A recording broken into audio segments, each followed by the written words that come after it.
personas tenemos derecho a la vida, a la salud, al trabajo, entre otros derechos fundamentales comprendidos y establecidos en la Constitución, en nuestra Constitución política. Pero además, tenemos derecho también a vivir y a gozar de un ambiente equilibrado y adecuado al desarrollo de nuestras vidas. Tenemos derecho a disfrutar de un medio ambiente sano y con mayor razón si de este depende nuestro trabajo y nuestra forma de existir.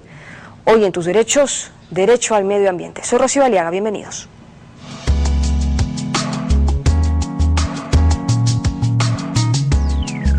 Medio ambiente es todo lo que afecta a un ser vivo y condiciona especialmente las circunstancias de vida de las personas o la sociedad. Es todo el conjunto de valores o recursos naturales, sociales y culturales existentes que influyen en la vida del ser humano e influirán en las generaciones venideras. No se trata solo del espacio en el que se desarrolla la vida: agua, suelo, aire, flora y fauna.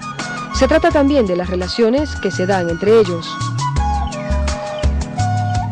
El medio ambiente nos rodea, vivimos en él y en las condiciones que nosotros mismos nos generamos, preservando o abusando del entorno.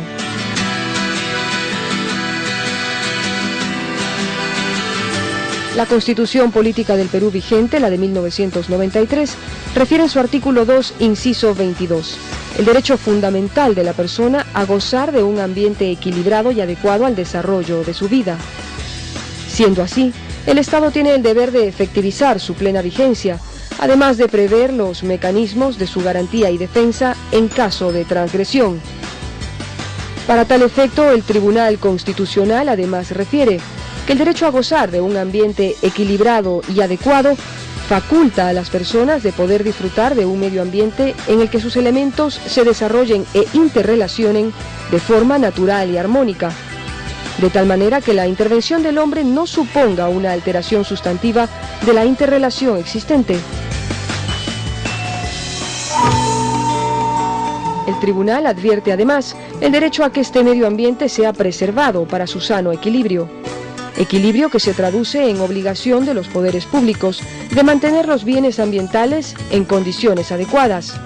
Obligación que alcanza también a las iniciativas privadas o particulares, con mayor razón a aquellas cuyas actividades económicas incidan directa o indirectamente en el medio ambiente.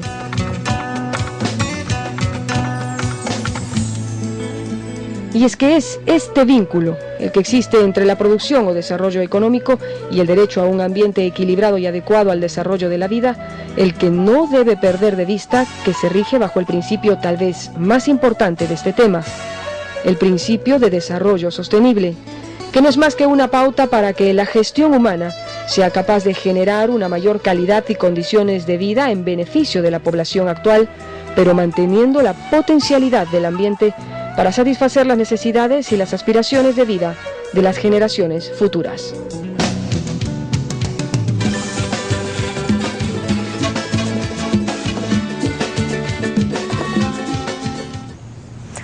Muy pocas veces en el día, muy pocas veces en la vida pensamos si el aire que respiramos es puro, si el agua que tomamos no nos va a perjudicar, y eso desde un punto de vista muy urbano, pues desde la visión rural, de eso depende el existir, de eso depende el sobrevivir.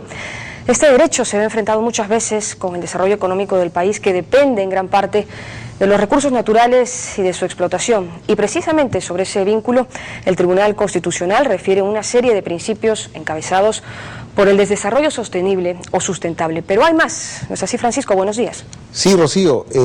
Hace unos años el tribunal dictó una sentencia que fue la sentencia del caso de regalías mineras.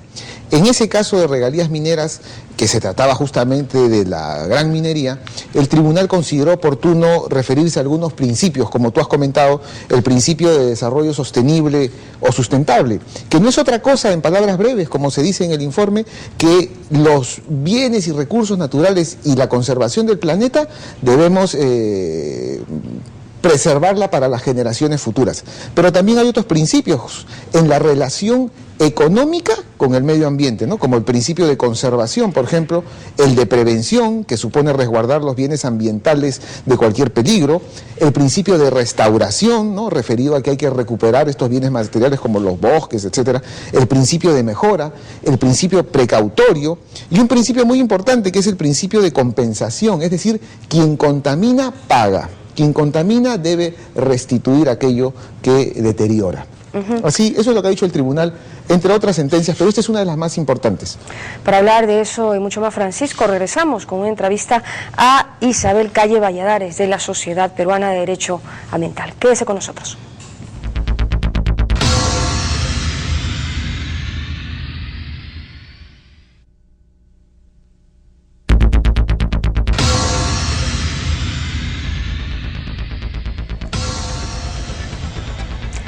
Estamos ya de regreso esta mañana, nos acompaña, como anunciamos, la doctora Isabel Calle Valladares, directora de la Sociedad Peruana de Derecho Ambiental, a quien damos la bienvenida. Doctora Isabel, buenos días, muchas gracias por estar con nosotros. En un país donde los derechos fundamentales a veces se cumplen y en otros casos, si se cumplen, se hacen de manera tan precaria, a veces no hay tiempo para saber si vivimos en un ambiente adecuado para el desarrollo de nuestra vida, ¿no? Tal vez no tenemos o no creamos esa noción. ¿Tenemos los peruanos noción de medio ambiente? Yo creo que en los últimos años lo hemos venido desarrollando. Ha tenido un rol muy importante, creo, la globalización. Cada vez podemos encontrar más información en el internet, en los videos, en los documentales que se hacen sobre el tema ambiental. Y además sobre el orgullo de los peruanos al haber identificado temas como el de la comida orgánica que tanto propugna Gastón Acurio, y también el sacar mucho provecho al tema del turismo. Entonces, esto ha generado en los peruanos que poco a poco vayan identificando la necesidad de proteger el ambiente y de ir incorporando algunos temas. Lamentablemente, muchas veces esto se queda solamente en el ámbito de la Amazonía. Pensamos que solo hay que conservar lo que está en la Amazonía y nos olvidamos el rol que como ciudadano podemos hacer, por ejemplo, en la ciudad, ¿no? El hecho de evitar botar un sobre o evitar una envoltura de un chicle, evitar botarla. Pensamos que eso es otra cosa, pensamos que eso todavía no es una responsabilidad, pensamos que eso no va a hacer tanto daño al ambiente y lamentablemente todo contribuye, ¿no? Claro, tenemos obligaciones, todos supongo, respecto a este tema. Sí. La Constitución establece que tenemos un derecho a un ambiente saludable, pero ese derecho también, como tú lo has señalado, viene con obligaciones. Y esas obligaciones están a nivel personal como ciudadano y también a nivel de titulares de proyectos de inversión, ¿no? La ingente inversión que está recibiendo el Perú en los últimos años hace que podamos ver cada vez más empresas mineras, empresas de hidrocarburos, y ellos también tienen un rol que cumplir en la protección del ambiente para evitar una serie de conflictos que a veces lamentablemente se originan, ¿no? Y por ejemplo, como comentabas, tal vez es que no llegamos a comprender, ¿no? Porque lo tenemos tan de la visión de lo que nos afecta, por ejemplo, lo entendemos tal vez desde la visión urbana, pero claro, desde la visión rural, de esa agua amarilla no van a beber los animales y de esa agua amarilla no van a regar sus sembríos. ¿Cómo conciliar o cómo acercar esta visión urbana para comprender la rural? ¿Ustedes manejan alguna capacitación en ese sentido, políticas? Nosotros tenemos hace mucho, la SPDA ya va a cumplir 25 años y venimos trabajando durante todo este tiempo con el Estado y también con gobiernos regionales, y hay que considerar que en este proceso de descentralización los gobiernos regionales son un actor muy importante. Y en esa medida hay regiones como en Madre de Dios, como en Loreto, donde nosotros trabajamos bastante, que hay diferentes tipos de capacitación, ¿no? Capacitación a la población, al estudiante, ¿no? Muchas veces los alumnos están deseosos de aprender y deseosos de invertir, deseosos de hacer reciclaje, deseosos de entender este tema. A nivel también de funcionarios públicos, porque en el Perú tenemos una rotación bastante fuerte de funcionarios públicos. y a nivel de poblaciones también, de comunidades, ¿no? Las comunidades nativas y campesinas en los últimos años están teniendo un rol bastante importante y también se trabaja mucho, por ejemplo, en el tema de servicios ambientales, ¿no? De cómo ellos pueden interiorizar la importancia de que brinda el ecosistema en que ellos viven, porque Lima, por ejemplo, es una ciudad que está en un desierto. Toda la provisión de agua que tenemos nosotros viene de los Andes, pero muchas veces la población piensa que viene del caño, hay que abrir el caño y sale el agua, claro, y no hay el link con la necesidad, con identificar de dónde es que viene el agua. El agua viene de los Andes, de estas comunidades que muchas veces conservan estos ecosistemas. Claro, y no entendemos a lo mejor sus protestas o su problemática, porque está el tema de si no me afecta, no es mi problema, pero estamos todos en un mismo país y evidentemente pues en algún momento el agua se puede acabar. Sí, no, yo creo que el Perú es uno de los países que más afectados va a ser, por ejemplo, por el cambio climático. Somos el tercer país que va a ser afectado por temas de agricultura, en temas de deglaciación, en temas de agua. Entonces el Perú tiene que tomar ciertas medidas para poder adaptarse y para poder enfrentar estos riesgos que va a tener, porque como ya lo mencionabas anteriormente, no solamente hay que pensar en lo que vamos a vivir, en los que vivimos ahora en ese momento, sino hay que pensar en las generaciones futuras. ¿Qué futuro les vamos a dejar? Pero también está esta ansia de generar más desarrollo económico con el boom, el crecimiento macroeconómico y tal. ¿Cómo conciliar desarrollo económico y este vínculo que tiene con el medio ambiente, en tanto depende mucho, por lo menos la economía peruana depende mucho, en muchos casos, de la explotación de los recursos? Yo creo que el Perú en los últimos años es un ejemplo de la inversión, de la cantidad de inversión que ha venido al país, y eso no está mal. Lo que está mal es que en algunas ocasiones el crecimiento económico deje de lado el tema social o deje de lado el tema ambiental. Y hay que reconocer eso. Hay que reconocer que lamentablemente muchas veces las inversiones en el tema minero y en el tema de hidrocarburos no se dan en las ciudades, en la costa, se dan en zonas alejadas, donde existe una ausencia del Estado muchas veces y donde la población tiene mucha necesidad de información, de acciones, de obras concretas. Entonces, las empresas, por un lado, tienen que cumplir con lo que la normatividad señala, pero también tienen que tener un papel bastante preponderante en todo lo que significa responsabilidad social, ¿no? Saber determinar cómo poder ayudar a esas comunidades, pero también ayudándolas, pero sin afectar el tema ambiental, y desarrollando la inversión. Eso es posible, eso es complicado, pero es posible. Pero la cercanía con las comunidades es un factor importante, ¿no? Ahora estamos, por ejemplo, en todo este tema de la famosa, el proyecto de ley de consulta, que ha quedado, todavía no ha sido aprobado por el Congreso, pero es algo que está generando mucha presión en las comunidades, entonces es un tema que tiene que ser atendido. Y en el caso de Puno, que bueno, ya se ha politizado y así, ¿cómo ve la sociedad ese tema? ¿Cuál es la lectura de la sociedad? Lo que sucede es que hay que reconocer que todavía estamos en un país centralista. Entonces, si uno va a las regiones, lo que se señala es las decisiones de dónde va a haber minería, de dónde va a haber petróleo, se dan a nivel nacional, porque así lo ha establecido nuestra normatividad. Y muchas veces los gobiernos regionales no se enteran de que ahí va a haber una concesión minera, de que se ha otorgado un lote petrolero, no se enteran, porque la normatividad no ha establecido que los gobiernos regionales puedan siquiera tener opinión sobre ese otorgamiento de derechos. Y en la práctica entonces la población se opone. ¿Por qué? Porque señala, yo quiero en el gobierno regional de Puno, como puede ser Cajamarca, como puede ser otros tantos, yo quiero poder decidir qué voy a hacer ahí. Y hay procesos que los propios gobiernos regionales impulsan que son desconocidos luego. ¿Por qué? Porque hay una decisión de nivel nacional que dice que el lote de hidrocarburos se va a dar ahí donde quizás el gobierno regional quería hacer un área protegida. Entonces, el problema es que los gobiernos regionales, si estamos en un proceso de centralización, necesitan participar de las decisiones, necesitan coordinar con el gobierno nacional para que puedan, de alguna manera, trabajar de manera conjunta y poder determinar cuándo es viable, cuándo no es viable, poder conversar cómo establecer las condiciones para que aquello se dé. ¿Está preparando la institución alguna iniciativa en ese sentido? Sí, nosotros estamos trabajando con los gobiernos regionales para tratar de canalizar cuál es la mejor manera de establecer un mecanismo de coordinación entre los gobiernos regionales y el gobierno nacional.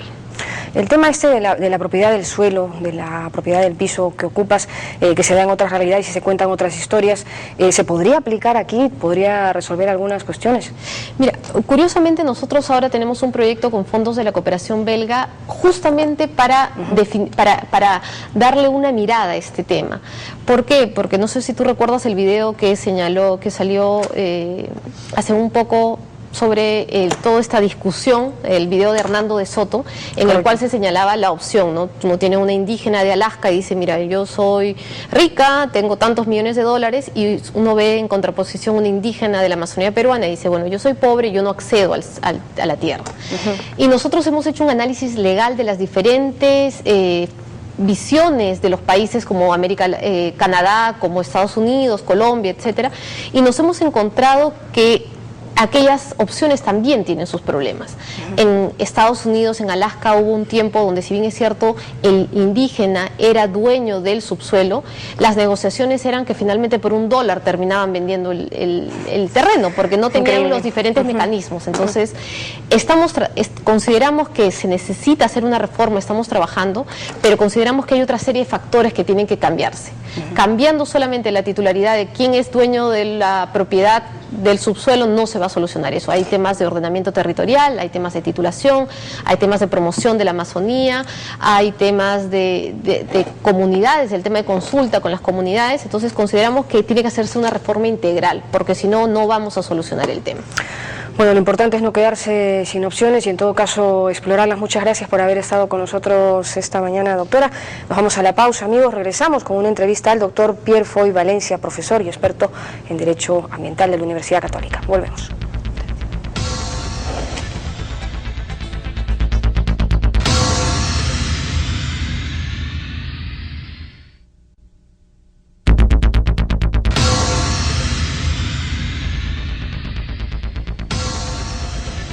Bien, amigos, y continuando con el programa, nos encontramos en esta oportunidad con el doctor Pierre Foy Valencia, profesor de Derecho Ambiental y consultor en materia de Derecho Ambiental. Sí, bienvenido al programa, doctor. Gracias por la invitación, a su servicio.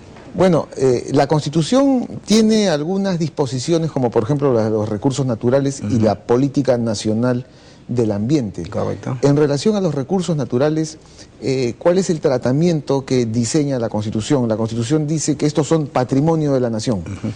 Correcto. Patrimonio de la nación significa pues que es un valor que pertenece pues a todos los peruanos, ¿no? A todos nosotros, ¿no?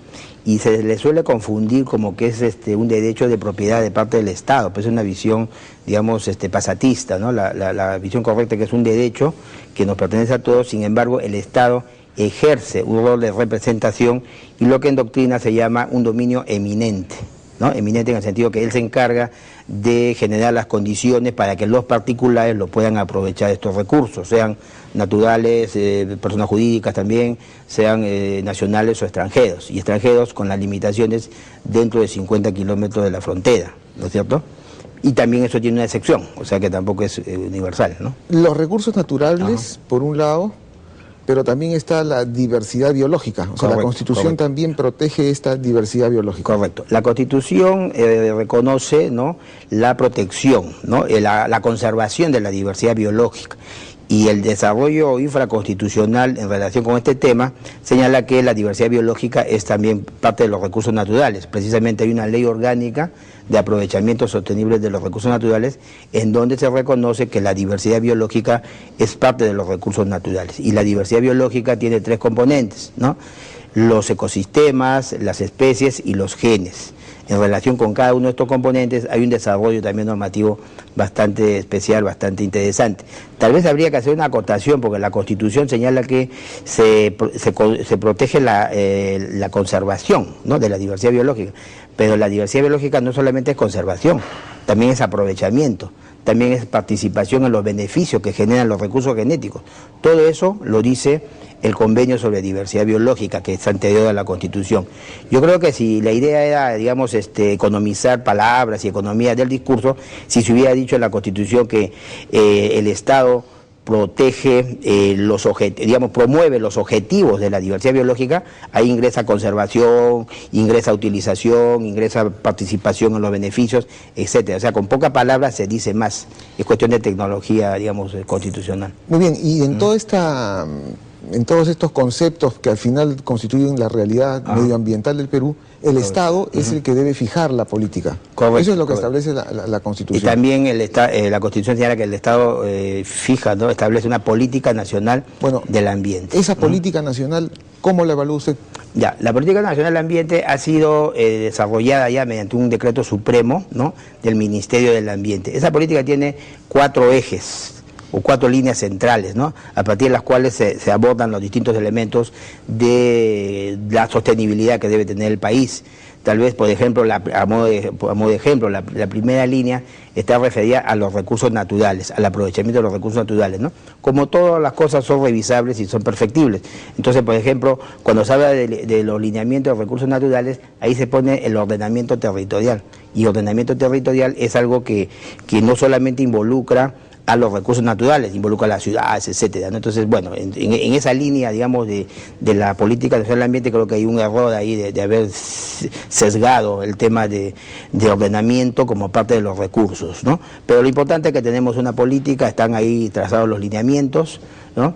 Y bueno, eso es una exigencia que debe ser tomada en cuenta por los ciudadanos y también por los diversos organismos públicos. Pero ¿por qué nos debemos preocupar por el derecho ambiental? Correcto, correcto. La figura es la siguiente, en simple, ¿no? Cuando hablamos del sistema legal y del derecho, ahí lo llaman las fuentes materiales y las fuentes formales, ¿no? Las fuentes materiales, para el caso del tema ambiental, son los problemas ambientales que hay, ¿no? Y los problemas de cómo alcanzar el llamado desarrollo sostenible.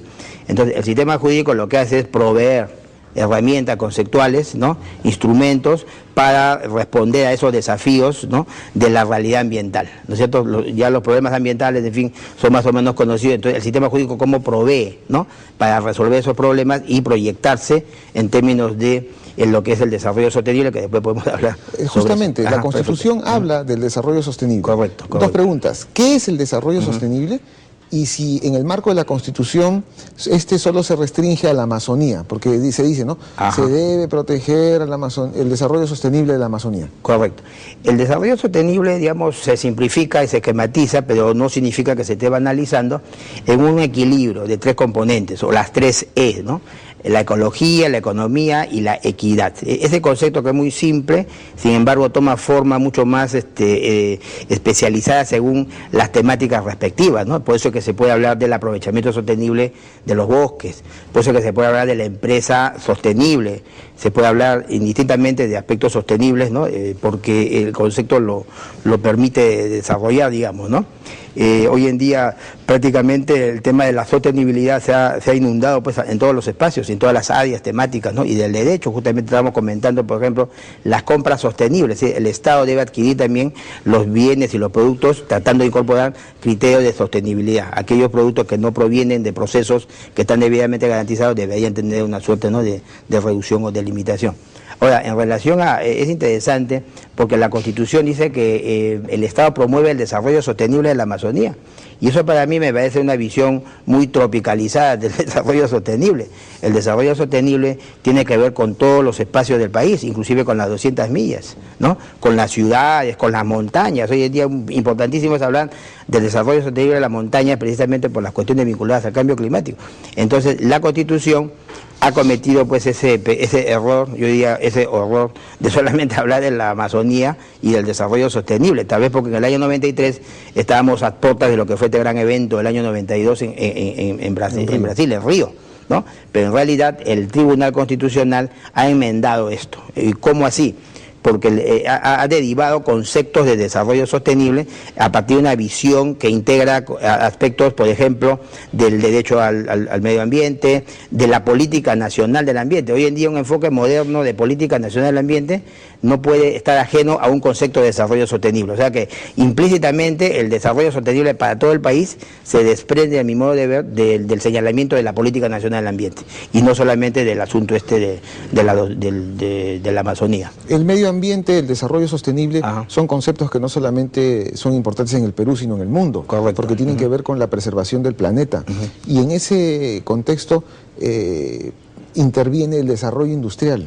Correcto. O sea, el desarrollo, el ser humano con las tecnologías, ¿no?, ha deteriorado el planeta. Y esa es la gran dicotomía, la gran controversia que existe, ¿no? Más desarrollo, pero hay más deterioro ambiental. ¿Cómo resolver este problema? Bueno, en realidad hoy en día se están generando escenarios alternativos bastante interesantes, ¿no? Por ejemplo, se habla de la industria sostenible, es decir, tratar de generar menos efectos, ¿no?, en el desarrollo industrial. Por ejemplo, se habla de la construcción sostenible, tratando de evitar utilizar materiales, ¿no?, que sean, digamos, de origen no sostenible, depredatorio, o por ejemplo de los edificios ecológicos, ¿no?, para pensar en las ciudades, porque mucho hablamos de los espacios naturales, pero uno de los grandes aspectos ambientales importantes son las ciudades. En las ciudades que son las más contaminantes también. Claro, claro, bien, precisamente. Doctor. Bueno, doctor, ha sido un gusto tenerlo en el programa y esperemos que estos conceptos contribuyan a que los ciudadanos tengan una claridad respecto a la importancia del derecho ambiental. Ok, muchas gracias. Bien, Rocío, y ya con nosotros ha sido todo por hoy, y la próxima semana vamos a conversar sobre el derecho de los consumidores. El derecho a los consumidores el próximo sábado a las 11, aquí en Tus Derechos. Así es, Francisco, nos vamos. Solo recordarles nuestro correo electrónico, tus-derechos@.co.p, o si no también nos puede escribir a nuestro Facebook, Tus Derechos-TV Perú. Gracias por sus sugerencias, gracias por escribirnos. Continúe con la programación, que hay mucho más que ver. Chao.